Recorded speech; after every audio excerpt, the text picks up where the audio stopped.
Rundown March 23rd. Again, we have that new podcast feed to follow this on. Follow all the podcasts. Do that. Let's get right into it. First of all, Dan, love the shirt. This is the Brew Crew shirt. That's one of the finally got a shout out today. It's been a long time coming.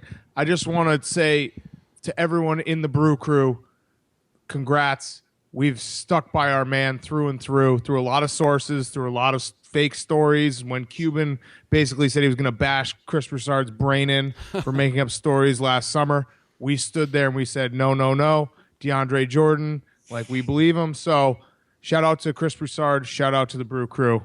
Shirts are now on sale. So that's huge, and that's a wild enough shirt where I actually want one.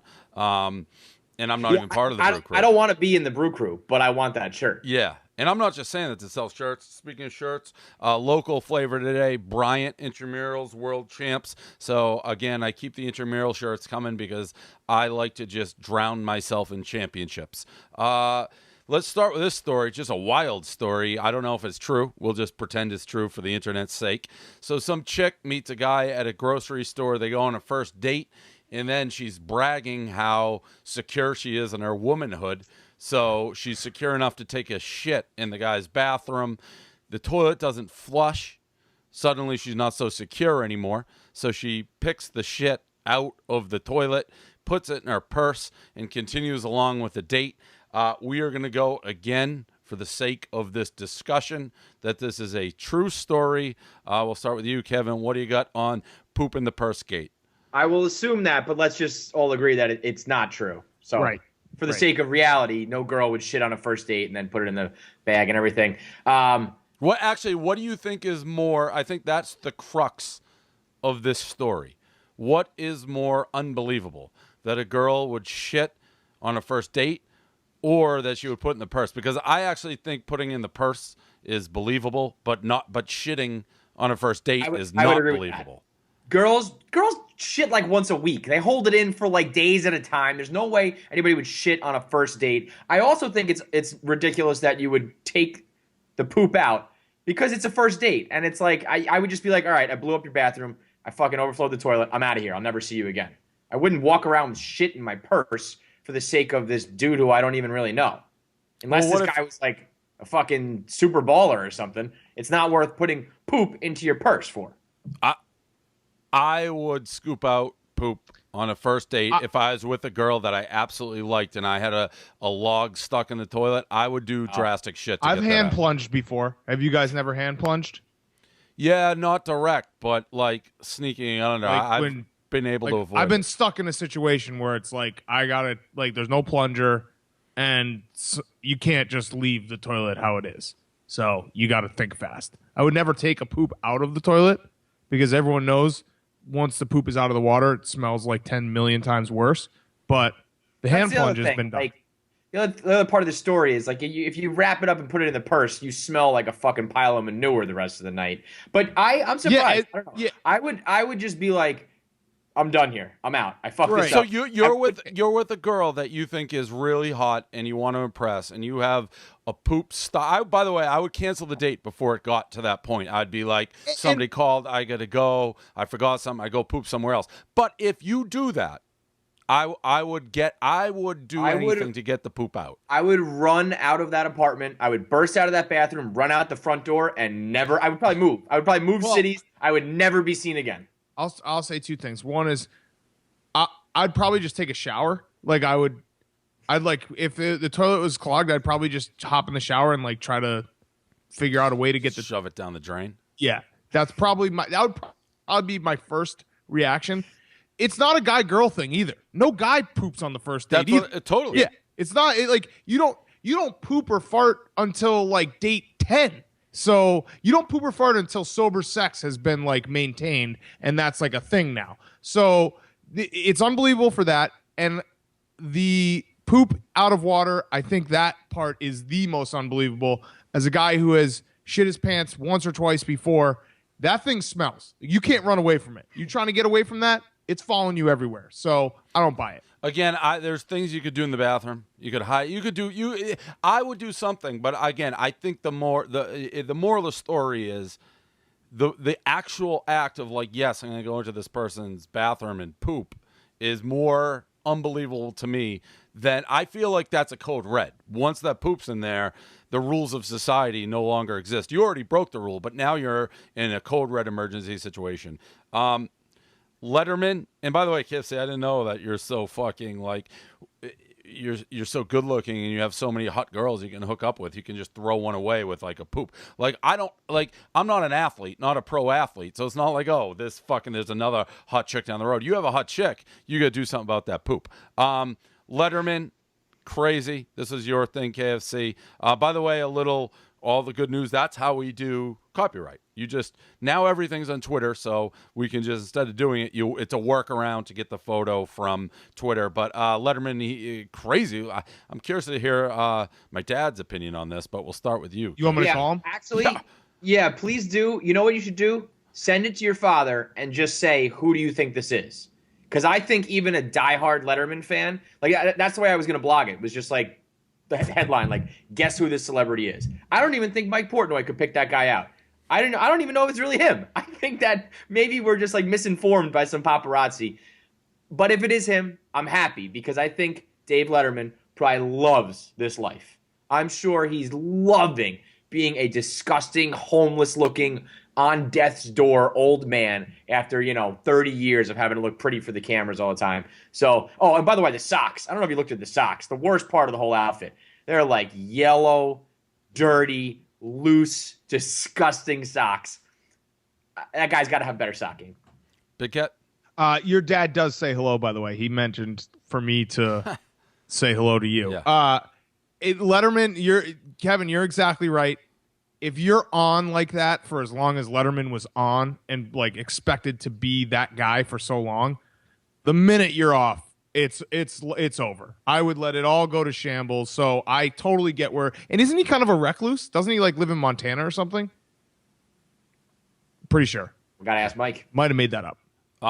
Continuing coverage of Gawker versus Hogan, and again, our boy Nate, he could win some sort of Emmy. He's actually covered this beginning to end really well. He doesn't need the self-esteem boost, by the way. What's that? He knows he's like he knows proud that he's yeah. Nick Denton issued a long response about how this whole trial is a sham and Hogan was basically lied throughout it and they weren't allowed to bring certain evidence to the case. Big sob story from Nick Denton at Gawker. Some of it may be true, but I'm not even sure if it is true that it matters in the outcome. Like, just because something's potentially taped, which is what they're arguing he did, does that mean he knew it was going to be like given to Gawker or published? That I'm not sure that even matters. Overall, I think the big thing that Denton and AJ to a degree, and they were sort of set up in some ways, like some of the quotes they used about Delorio were he gave like 3 years in the past, and then it's kind of pulled out of context. But overall, they just came across as smug assholes. Any court case that you go to and you come across as smug assholes, you're probably going to lose. And that's how Denton came across, and that's how AJ came across. And you're sitting with a jury of people who are like humans, you're going to lose. Big Cat? Yeah, well, the too long didn't read for the Denton one was basically he wrote out like 10,000 words saying, hey, we lost to Hulk Hogan, but remember, he's a racist. That was right. Like his whole point. But you're exactly right. And everyone knew this going in. You have a trial in Florida with like a gay British dude and like a dickhead from Philly who, obviously the people in Florida who all love Hulk Hogan are going to side with them. So I understand that it might be one-sided, but I still think Gawker is a bunch of hypocrites. KFC? I think some of it, as someone who posts shit on the internet, made a little bit of sense to me. Like, I don't really know how much. When they said that like this video would have just like faded away and Hulk Hogan like really wouldn't have been impacted, I kind of believe that's true. The racist one did. Nobody cares about that. So I get what they're saying there, but then the fact that they refused to take it down, then it just became a spiteful thing. I'm sure Hulk Hogan was just like, fuck Gawker, we're going after them. I don't think it was like, oh no, my persona, my career is going to be ruined. I think it was like, yo, I asked these people to take it down. I'm in the right. They're in the wrong. They're being dicks. So now I'm going to fucking get you. And he did. So maybe you should have just played your cards a little differently, because as soon as it was a pissing match, you got fucking stomped out. And that's the biggest point here is that a judge asked them to take it down, and Gawker was like, "No, fuck you, it's our right." If they had just had halfway human decency, none of this would have happened. Yeah, they just had to be those assholes. I think Hulk Hogan lets this fade away if he just says take it down, and they did. You're getting a little fuzz on your end. I don't know if it'll continue. A little side note: I think Barstool had a little tiny role in this whole trial. Do you remember the Indiana girl who was having sex on the bathroom floor of Kilroy's? It was something they brought up in the trial that AJ and Deadspin posted, and the girl asked to have it taken down, and he basically told her to fuck off. Well, and people who say, I've sort of heard some people be like, compare the Brady thing or whatever. We actually blogged this. I blogged this in real time because we didn't have it on, and someone sent us this email exchange being like, what an asshole AJ is, and I published the email exchange being like, this is the difference between Barstool and Deadspin. Like, we don't try to ruin people's lives if it's not on the internet and shit like that. We'd never post it. We never posted it, but they had that entire email exchange, which I think was from our website originally. Commercial break, which I heard was effective yesterday. We're back. Jerry Jones would like to clear up that there is no proof, evidence that football has anything to do with concussions. It's such an obvious thing, but you know what it is? This is Deflategate. This is concussions. This is the NFL, where reason, logic, when you get to a point where you're so rich and you're such an oil tycoon, you believe your own lies. You believe whatever you want because you've been so successful, so powerful, and nothing matters. And there's really nothing anybody can do to change it. Big Cat? I actually agree with what you just said, but it proves the point I made all along that Goodell is just a puppet. Jerry Jones is like everything bad about the NFL, everything you can look at and be like, why are they so backwards? I feel like it all comes from Jerry Jones' office and a couple other owners. And this is exactly like he actually said there's no proof and there's no data and we need to do research, when there's been research being done for the last 10 years. And I'm not one of those guys that says the NFL is going to be extinct or you need to change football. But just saying the simple fact that concussions can lead to CTE is something we should be able to say out loud without the NFL flipping out and losing their mind. KFC? It's such an obviously outrageous take that I understand why people are like, it's a headline, and why everyone's like, can you believe this? You're having fuzz. I'll start talking while you're trying to figure that out. I'll also say, just so people don't think I'm a homer, before the Deflategate, it was very similar to Robert Kraft said Goodell handled Ray Rice beautifully. It's right. I mean, you literally couldn't have handled it worse. So, and also with the concussion thing, we've probably talked about this. It's all past. That's what I don't understand why so many people are worried about the future. Everyone says MMA is the number one growing sport. I mean, that's 1,000 times more violent. It's just these past lawsuits that they're in trouble with. Just, if you didn't have that, just sign waivers. Football's not, people who say football is going to die are insane. KFC, can you talk again? Can you hear me? Is it good? Yeah, you're good. Yeah. I was just going to say, I agree with everything you just said. My point, though, is that anybody who's looking to Jerry Jones to be some authority on CTE and concussions is ridiculous. So I get why we have to take his opinion seriously, and it's a headline, but he's really a joke. He's not the guy to be talking about CTE with. Yeah, and we're caught in this thing. Football is so overwhelming. It's so popular. It's the number one sport. Everyone's so invested in it. Your own brain can't fathom it. You expect some level of fairness or equity or people making sense, but it's a private company. It's entertainment, and there are bazillionaires who do whatever they want. This next story. One of the wilder stories. I don't know what you do if this happens to you. So, snake attack. Basically, a guy went to a sushi restaurant in L.A., and he had a garden snake with him.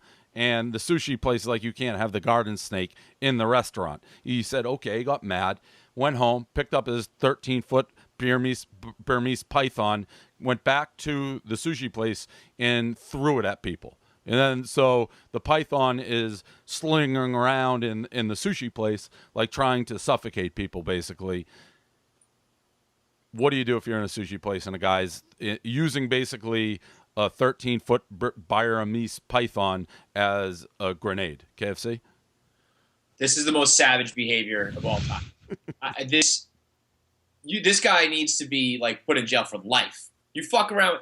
Ordinarily, I can appreciate like going over the top. You know, someone kicks you out of a restaurant, you come back even harder. But not with snakes. Not with 13-foot pythons.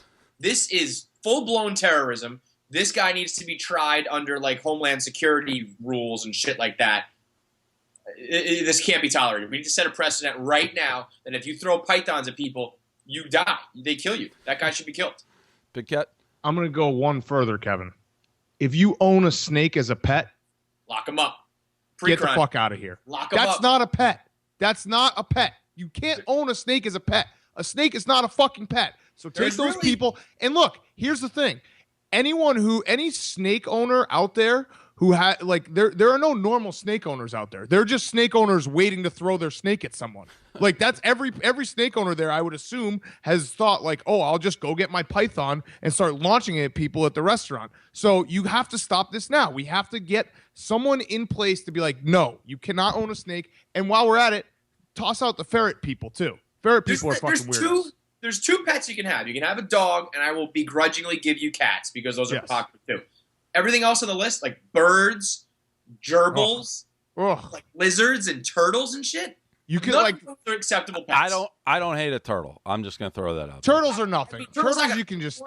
Turtles are not gonna hurt anyone, but if you like buy an aquarium and shit and fucking set up a turtle in a cage, weird. Here's the thing is, I'm fine with turtles, but turtles are a gateway drug for snakes. Because then you start getting the turtles, and then you buy like all weird shit, and you're like, I wish I had a snake in this thing. Reptile friendly.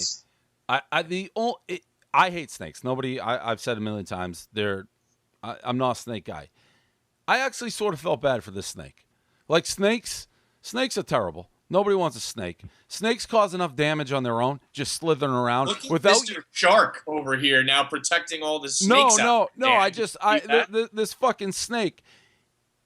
I almost felt like this snake could have. There's all these like Disney movies where the villain, there's like one nice villain and he's misunderstood. I kind of felt like this for this snake. Like this snake, you have enough things going against you when you're a 13-foot Burmese python without your owner taking you into a sushi place and throwing it at people. It's like this snake never had a chance, even if he wanted to. This Big Cat, you must love this story. A-Rod is dating the ex-wife of the Google founder. Her name's like Ann Wojcicki, whatever. It's so A-Rod. She's not remotely attractive. He's interested in this woman. He's attending like astrophysics, like conferences with her. A-Rod is maybe the most unique like human who ever lived. Yep. Has anyone done a bigger 180 than A-Rod? Do you remember how hated A-Rod was by everyone? Like in America, all sports fans hated A-Rod. Now he is so weirdly lovable. And he's dating this chick so he can pick her brain. Like they're just they probably don't even have sex. They're just sitting talking all night, talking about business. And A-Rod's probably sitting there in his suit at 1 a.m. taking notes. So this is A-Rod. I actually don't like I can't really fully appreciate how great A-Rod has been the past like year or two. It's amazing. He got kicked out of baseball. They basically said, A-Rod, we don't want you to play baseball anymore. He's like, no, I'm going to come back. And now he's back, and now he's a corporation, and he's dating some chick just for her brain. Who is this guy? There's this new like fad with A-Rod as an announcer where all the beat writers and all these baseball people say how he's like a baseball savant and his mind is so brilliant. And like I thought he was pretty good as an analyst and I thought he had some good insight as like a former player. But they act like he's seeing the fucking Matrix out there. So this is like I think he's just doing this for part of his new like genius persona. I have this like really smart girlfriend over here and I'm a savant and look at me. I'm beyond baseball. Fucking sickening. It's unbelievable. How many of those books, the For Dummies books, how many of like Business for Dummies books do you think A-Rod has in his house right now? I picture A-Rod like having this Anna Wojcicki like sitting in the waiting room of A-Rod Corp and she like has to check in like I'm here for like my 10 p.m. like meeting with A-Rod Corp. He's sitting there and then they go. Just very, very strange. He's a strange guy. He's an interesting guy. It's tough to put in a box. And he's always been, even when he was hated, he was weird. The women he dates, he's gone through like pretty girls. He's gone through the bodybuilders. Remember that time he had like, I forget where it was, but there were like bodybuilders like hanging in trees and stuff. It was... They're doing like flips and shit. It was like an island of bodybuilders in A-Rod. Madonna too, right? Didn't he date Madonna for a while? His lineup is all time, all over the place. It's never like the right girl at the right time. It's always something like, oh, he's dating her now, like after she's like, it's just weird. He's reversed it. In the beginning, it just seemed like he was always 15 steps behind Jeter. Now he's just on a whole different side of the street. It's tough to like really put into words what he's doing. So that's the rundown. 23rd, we have you guys. I haven't seen the Tico Texas Part 2. That's coming out. I did. Oh, you I watched it in Bright Cove. It was hard to watch. I had to fast forward it. I'll be totally not your Dave, obviously not your parts. Like you were it was a very funny video from your perspective.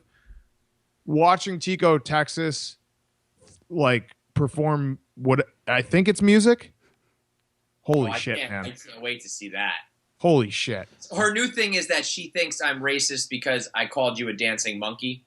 And she thinks that I meant that I was talking about her and her friends. She is just too stupid to insult at this point. I can't blog about her or anything anymore because she's too dumb for it. I will say this, from the live show, her best performance was by far Numbers Never Lie.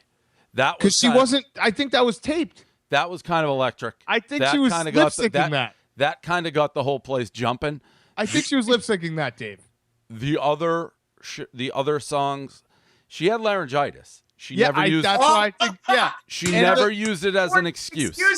Numbers Never Lie sounded so different than the other stuff.